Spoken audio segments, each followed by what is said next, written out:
Almal in Parys weet van die Riverset. Ja, maar al hierdie pragtige winkels is ek wil een uitsonder vandag. Hierdie Tesco plek, kyk, is 'n gunsteling plek. Goeiemôre, good morning you guys. Morning, how are you? I'm good, how are you? I'm good, and you? Geez, this is a shop that's got sweeties and soft things and nice things. It's just plentiful. You can walk through here. The variety is enormous. I don't even think that, Lerato, you know all the stock that you've got in this shop. There's so many sweets and nice things, you would not believe it. But then, Lerato, at this shop, you've got stuff that's very popular. Yes. Tell us about it. Okay, here we have the Sour Patch. It's an American sweet. You can come and enjoy it. Also, we have the beautiful Takis, also from the America.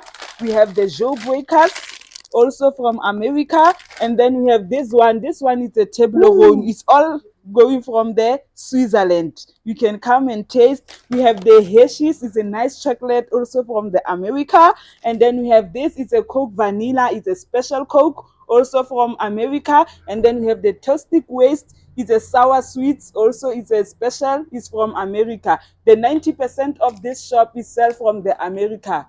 You can come and enjoy the different. Pompo. Yeah, the sweets, di monate. Limonati, Lekker sweets. Dankie, Yeah, Lerato. thank you, Tate. Bye-bye, enjoy.